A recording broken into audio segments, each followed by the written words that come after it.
இந்த மானங்கட்ட போல பொழைக்கிறதுக்கு 4 பேர்கிட்ட ஜூஸ் வாங்கி குடிக்கலாமா நண்பர்களே? நல்ல லெமன் ஜூஸா வாங்கி குடிங்க. ஒன்னு சொல்றதுக்கு நண்பர்களே, இந்த தர்சிகான்னு இந்த வீட்டுல ஒருத்தவங்க இருக்காங்க நண்பர்களே. தம்பின்னு ஒருத்தவங்க சொல்றாங்க. அந்த தம்பிக்கிட்டே ஒரு கண்டென்ட் பண்ணா அந்த கண்டென்ட் நல்லா ரீச் ஆகுது, கைத்தட்டல் வருதுன்னு தெரிஞ்சோன்னே அந்த தம்பி கூட காதல் கண்டென்ட் அளவில்லாம பண்ணிக்கிட்டு இருக்காங்க. அந்த காதல் கண்டென்ட் ஒரு அளவை தாண்டி ஒரு வித்தியாசமா போயிட்டு இருக்கும்போது அதுக்கிடையில ஒரு சில பேர் வந்து இந்த கண்டென்ட் தப்பா இருக்குதுமா, உன் ஃபீலிங்ஸ் வளருது நான் நினைக்கிறேன், இது வெளியே தப்பா போகும், இது உன்னால சமாளிக்க முடியுமான்னு தெரியல, ஸோ கொஞ்சம் பார்த்துக்கோமா, எனக்கும் என் லைஃப்ல இப்படி நடந்திருக்கு, இதெல்லாம் கொஞ்சம் கவனிச்சுக்கோமான்னு சொல்லிட்டு ஒருத்தர் அட்வைஸ் பண்ணா அந்த பொண்ணை தப்பா போர்ட்ரேட் பண்ணி இப்ப அந்த பொண்ணை போட்டு அடிச்சிட்டு இருக்காங்க. ஏமா ஏய், இந்த வீட்டில் இது வரைக்கும் நான் நிறைய பேரை பார்த்துருக்கேம்மா, ஒன்ன மாதிரி கேவலவாதியை நான் பார்த்ததே இல்லை. ஸோ நம்மளால பார்த்த மாதிரி பிக் பாஸ்க்கான 3வது ப்ரோமோ வந்திருக்கு. 2வது ப்ரோமோக்கான கண்டினியூட்டி மாதிரி தான். ஸோ 2வது ப்ரோமோல ஒரு சீன் பார்த்துருப்பீங்களா, வீட்டுக்குள்ள தர்ஷிகா வந்து பவித்ராட்டே நம்ம ஆனந்திட்டையும் பயங்கரமாக கத்திட்டு அன்சிதா நான் பேச மாட்டேன், அன்சிதா தேவையெல்லாம் பண்ணிட்டு இருக்காங்க, என்னோட பர்சனல் மேட்ரு பேசணும், என்கிட்ட பேசணும், பிளா பிளா பிளான்னு சொல்லிட்டு பயங்கரமாக சண்டை போட்டு போயிருப்பாங்க. அந்த சண்டைக்கு லாஸ்ட்லயே பவித்ரா செம்மையா ஒரு பாயிண்ட் சொல்லியிருப்பாங்க. என்னன்னா, எனக்கு ஒன்று மட்டும் புரியல, இப்போ தர்ஷிகா வந்து அவன் மேல ஒரு ஃபீலிங்ஸ் இருக்க மாதிரி சுத்துறா, ஆனா அந்த ஃபீலிங்ஸை கொடுத்தது விஜய் விஷால், அந்த ஸ்பேஸை கொடுத்தது அவன் தான், விஷால் தான். அதே ஸ்பேஸை அன்சிதாக்கும் கொடுக்குறானா எப்படி? அப்ப அதே ஸ்பேஸ் அன்சிதா கொடுக்கும்போது அப்ப தர்ஷிகா என்ன நினைப்பா, இப்ப எனக்கும் ஒரு ஸ்பேஸை கொடுக்குறா, அவளுக்கும் ஒரு ஸ்பேஸ் கொடுக்குறா, அப்ப இதுல எது உண்மை? எனக்கு உண்மையான ஃபீலிங்ஸ் வச்சிருக்கானா இல்ல அதே ஃபீலிங்ஸ் அங்கேயும் கொடுக்குறானா? இவன் ட்ரையாங்கிள் லவ் பண்றானா, ட்ரையாங்கல் கான்செப்ட் பண்றான்னு சொல்லிட்டு எனக்கு ஒன்றும் புரியல. ஸோ எனக்கு என்னமோ தப்பா தோணுதுன்னு சொல்லிட்டு பவித்ரா செம்மையா ஒரு பாயிண்ட் கேட்கறாங்க. ஏன்னா அந்த பாயிண்ட் கரெக்ட் தானே. ஏன்னா இவன் அப்படிதான் நடந்துக்கிறான். இவன் என்ன பண்றான், அன்சிதாட்ட பேசும்போது நான் ஒன்ன பாக்குற மாதிரி தான் தர்ஷிகாவும் பாக்குறேன்னு சொல்றான். சரி, நான் அப்படி ஃப்ரெண்டாக தான் பார்க்குறேன், எனக்கு ஃப்ரெண்ட்ஷிப் தான் முக்கியம், எனக்கு நானும் மெச்சூர்டான பையன் தான், இந்த டாப்பிக்லாம் எப்படி போகும், வெளியே டாபிக் எப்படி வெடிக்கும், அந்த டாபிக் வெடிச்சுன்னா எப்படி கஷ்டப்படுவோம் நம்மன்னு சொல்லி எனக்கு தெரியும், அதனால் நான் அந்த மாதிரி விட மாட்டேன், நான் ஃபீலிங்ஸை ரெஸ்பெக்ட் பண்ணுறேன் அப்படி சொல்லிட்டு பயங்கரமாக பேசுகிறான் அந்த விஜய் விஷால். ஆனால் பேசி முடிச்சு உடனே தர்ஷிகாட்டு போய் உட்காந்து என்ன பேசுகிறான்னா, உன்னோட ஃபீலிங்ஸ் எனக்கு புரியுது, உனக்குள்ள ஃபீலிங்ஸ் என்னதை என்கிட்ட ஷேர் பண்ணு, அந்த நமக்குள்ள இருக்க பாண்ட் நமக்குள்ளே இருக்கட்டு, வேற யாரையும் பேச விடான்னு சொல்லிட்டு அங்கே ஒரு பிட்டை போடுறான். மொத்தத்தில் பிட்டை மாற்றி போட்டுட்டு இருக்கான். ஓகேவா, மாற்றி போட்டுட்டு இருக்காதுல தர்ஷிகாவுக்கு வந்து விஜய் விஷால் அன்சிதாட்ட உட்காந்து பேசுற பிடிக்கல. ஓகேவா, விஷால் அன்சிதாட்ட பேசுற பிடிக்கல. அதனால இப்ப என்ன பண்றானா, அன்சிதா வந்து விஷால ட்ரை பண்ற மாதிரி தர்ஷிகா ஒரு வித்தியாசமா ஒரு சீனை கிரியேட் பண்ணி அது எல்லாரும் மைண்ட்ல ரிஜிஸ்டர் பண்ணி விடுறா. அந்த எல்லாரும் மைண்ட்ல ரிஜிஸ்டர் ஆனால என்ன ஆச்சுன்னா, இப்ப உண்மையாவே அன்சிதா வந்து விஜய் விஷால கரெக்ட் பண்ண ட்ரை பண்றாளான்னு சொல்லிட்டு எல்லாரும் மைண்ட்ல ஒரு சீன் கிரியேட் ஆகி இப்ப எல்லாரும் அன்சிதாக்கு நேரா திரும்பிட்டாங்க. இப்போ அதை இப்போ உட்கார வச்சு கேக்குறாங்க. இப்போ ஆனந்தி ஓப்பன் ஒரு ஸ்டேட்மெண்ட் கேக்குறாங்களா, இதுதான் 2வது ப்ரோமோலையும் கேட்டிருப்பாங்க, ஒரு பையனுக்காண்டி 2 பொண்ணு சண்டை போட்ட மாதிரி இருக்குன்னு. அந்த சீன் அங்க போய் ஓப்பனா கேக்குறாங்க. என்னன்னா, உனக்கு விஷால் மேல ஏதாச்சும் இன்ட்ரெஸ்ட் இருக்கா, இல்ல அவங்க 2 பேரும் இருக்கிறத பார்த்து உனக்கு பொசஸ் ஆகுதா அப்படின்னு சொல்லி கேட்குறாங்க. அந்த இடத்துல அன்சிதா ஒரே வார்த்தையில சொல்றாங்க, எனக்கு எதுக்கு ஆக போகுது, எனக்கு இந்த வீட்டில் அந்த மாதிரி பாண்டு யாருமே கிடையாது, எனக்கு யார் மேலேயும் ஃபீலிங்ஸ் வந்ததே கிடையாது, நான் ஏன் இந்த விஷயத்தில் இப்படி ஷேர் பண்ணுறேன், நான் ஏன் தர்ஷிகா இவ்வளோ விஷயம் சொன்னேன்னா, நானும் இந்த மாதிரி ஒரு விஷயத்தில் கஷ்டப்பட்டு என் லைஃப் ரொம்ப கஷ்டப்பட்டிருக்கேன், அந்த மாதிரி இவங்க ஆயிடக்கூடாது, அதனால தான் நான் சொல்கிறேன்னு சொல்லிட்டு அந்த பொண்ணு ஜென்யூனாக பேசு. எனக்கு தெரிஞ்ச அந்த பொண்ணு வெளியில லைஃப்ல என்னென்ன அசிங்கத்தனம் பண்ண எனக்கு தெரியாது. அன்சிதா அவனை பண்ணி பார்த்துருக்கோம், அந்த வீட்டுக்கு வந்தப்போமே அன்சிதா போட்டு அந்த அடி அடித்தோம். ஆனால் அந்த பொண்ணு இந்த இடத்துல தர்ஷிகாக்கு எடுத்து கொடுக்குற பாயிண்ட் எல்லாம் என்னன்னா, நான் இந்த மாதிரி கஷ்டப்பட்டுட்டேன், நான் இந்த மாதிரி கஷ்டப்பட்டிருக்கேன், நீங்க அப்படி பண்ணாதீங்க, இது உங்களுக்கு தப்பா போகும், நீங்க கஷ்டப்படுவீங்கன்னு சொல்லி தான் அன்சிதா பாயிண்ட் எடுத்து கொடுக்குறாங்க. புரியுதா?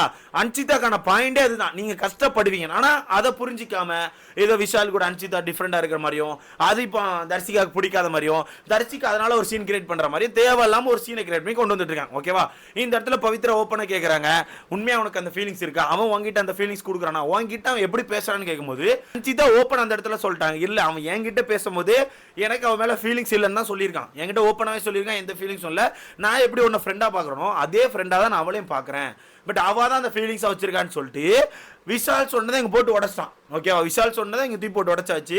அப்போ இங்கே புரிஞ்சிருக்கோம் யாருக்கு, நம்ம ஆனந்திக்கும் பவித்ராக்கும் புரிஞ்சிருக்கோம், இங்கே விஷால் தான் ஒரு கேம் ஆடுறான். விஷாலை பொறுத்த வரைக்கும் அவனுக்கு ஒரு ட்ரையாங்கிள் லவ் தேவைப்படுது. அவன் இங்கேயும் ஒரு கேர் கொடுக்குறான், இங்கே ஒரு ஸ்பேஸ் கொடுக்குறான், இங்கே ஒரு ஸ்பேஸ் கொடுக்குறான், இங்கே ஒரு லவ் கொடுக்குறான். மொத்தத்தில் அவன் ட்ரையாங்கிளாக அவனை ட்ரை பண்ணுறான்.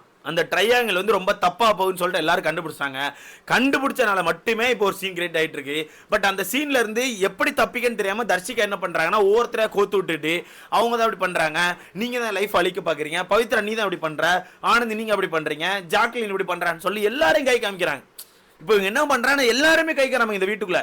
இவங்க 2 பேருக்கான ஃபீலிங்ஸ், இவங்க 2 பேருக்கான அந்த கேவலமான கண்டென்ட் யாரும் தப்பே சொல்லக்கூடாதான். அந்த கண்டென்ட் நாங்க பண்ணிக்கிட்டே இருப்போம், ஆனா அது நீங்க கை காமிச்சீங்கன்னா நீங்க எல்லாரும் தப்பு, அதை நீங்க கையை காமிக்க கூடாதுன்னு சொல்லிட்டு மத்த எல்லாரும் கை காமிச்சு விட்டு இருக்காங்க தர்ஷிகா. எனக்கு ஒண்ணு விளங்கல. இந்த ப்ரோமோ கட்ல கூட ஒரு சீன் பார்த்திருப்பீங்க. அது எனக்கு தெரிஞ்சு தர்ஷிகாக்கு கையில ஏதாவது பொத்து போச்சா நிலவும் தெரியல. தர்ஷிகா கையில வந்து விஷால் உட்காந்து பேஸ்ட் போட்டு விட்டுருக்கான். அப்படியே அப்ப கூட உங்களுக்கு வெக்கம் தான் வருது. ஒரு மாதிரி எப்படி வெக்கப்படுறாங்க. நான் என்ன கேக்குறேன், இந்த கன்றாவி வெக்கம்லாம் எப்படி வருது? இந்த கன்றாவி வெக்க எங்க இருந்து வருது? எப்படி என்ன இளவுல இருந்து போத்துட்டு வருது? வீட்டுல வந்து 2வது வாரம் சொன்ன நீங்க தம்பின்னு, வீட்டுல வந்து 2வது வாரம் சொன்னீங்க தம்பின்னு. இப்ப இந்த தம்பி கூட இந்த மாதிரி கண்டென்ட் வருமா? இல்ல இந்த கண்டென்ட் நாங்க எப்படி பார்க்கணும்? உண்மையாக நீங்க லவ் பண்றீங்கன்னு பார்க்கணுமா, இல்ல உங்களுக்குள்ள ஃபீலிங்ஸ் வந்துட்டுன்னு பார்க்கணுமா, இல்ல இது உங்களுக்குள்ள பல வருஷம் காதல்னு பார்க்கணுமா? இதை நாங்க எப்படி பார்க்கணும்? அவனும் விட மாட்டுக்கான். இப்போ ஒரு வாரமா எனக்கு தெரிஞ்சு அவன் கொஞ்சம் தள்ளி இருந்தான். ஓகே, அவன் ஒரு ஏதோ மெச்சூர்டா இருக்க ஹேண்டில் பண்ற மாதிரி அவன் கொஞ்சம் தள்ளி போனான். அதுக்கப்புறம் என்னாச்சுன்னு தெரியல, ஒரு மாதிரி 2 பேரும் இப்போ ஒரு ஜோன்ல போயிட்டு இருக்காங்க. 2 பேரும் ஒரு டிஃப்ரெண்ட் ஜோனுக்குள்ள போயிட்டு இருக்காங்க. இந்த கண்டென்ட்டே வேற மாதிரி போயிட்டு இருக்கு. இந்த இடத்துல திருப்பி லாஸ்ட்ல அன்சிதா சொல்றது ஒன்னே ஒன்று தான், நானும் இந்த மாதிரி ஒரு விஷயத்துல இருந்து ரொம்ப கஷ்டப்பட்டிருக்கேன், அதனால மட்டும் தான் நான் சொன்னேன் இந்த விஷயம் தப்பா போகும்னு. எனக்கு இந்த வீட்டில் யார் மேலே ஃபீலிங்ஸ் இல்லை, எங்கள் அம்மா மேலே ப்ராமிஸாக சொல்கிறேன், எனக்கு இந்த வீட்டில் யார் மேலே ஃபீலிங்ஸ் இல்லை, எனக்கு ஃபீலிங்ஸும் வராது, எனக்கு அப்படிப்பட்ட ஃபீலிங்ஸே தேவை கிடையாது அப்படின்ற மாதிரி அன்சிதா ஓப்பனாக ஒரு ஸ்டேட்மெண்ட் வைக்கிறாங்க. இப்போ இந்த தர்ஷிகா இருக்கால, இந்த கேவலவாதி தான் அன்சிதாட்ட திருப்பி விட்டுட்டு உட்காந்துருக்கான். அன்சிதாட்ட மட்டும் இல்லை, மற்ற எல்லார்ட்டும் திருப்பி விட்டாச்சு. ஜாக்லின் தப்பு, ஜாக்லின் அந்த கண்டென்ட்டை தப்பாக கொண்டு போயிட்டா, பவித்ரா அந்த கண்டென்ட்டை தப்பாக கொண்டு போறா, ஆனந்தி இந்த கண்டென்ட்டை தப்பாக கொண்டு போறான்னு சொல்லிட்டு எல்லாருமே கை காமிச்சுட்டு அந்த பொண்ணு நல்லா உட்காந்து குளிர் காமிச்சிட்டு இருக்கா. அதுதான் உண்மை. மொத்தத்தில் இந்த பொண்ணு அவ எனக்கு தெரிஞ்சு சாச்சனா விட அவளோட நேமை மொத்தமாக காலி பண்ணிட்டு கேவலமான நேமோட அந்த வீட்டை விட்டு வெளியே போறான்னு எனக்கு தோணுது. எனக்கு அப்படிதான் தோணுதுப்பா.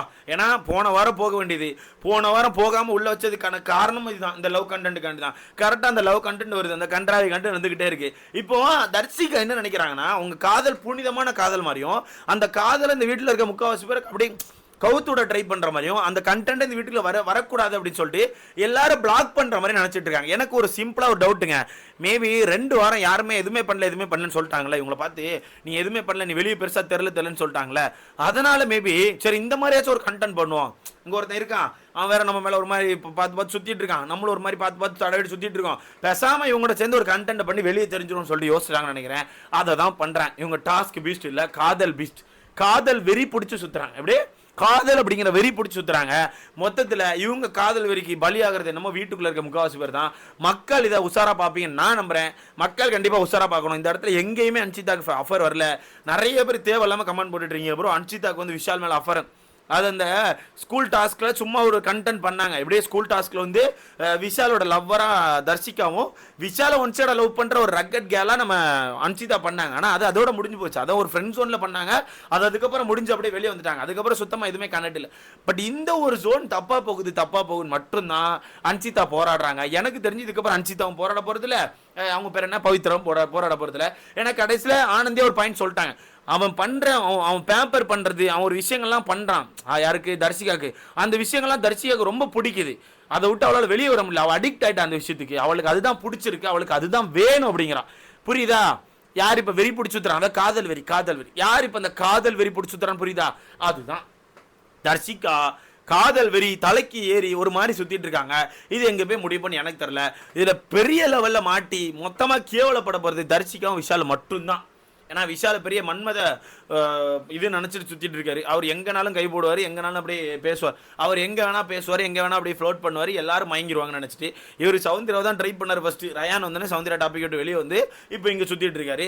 மொத்தத்துல கேவலவாதிகள்லாம் சேர்ந்து நல்லவங்களை போட்டு அடிக்கிறாங்க. தான் என்னோட கருத்து. இதை பத்தி உங்களுக்கான கருத்து சொல்லி மறக்காம கமெண்ட்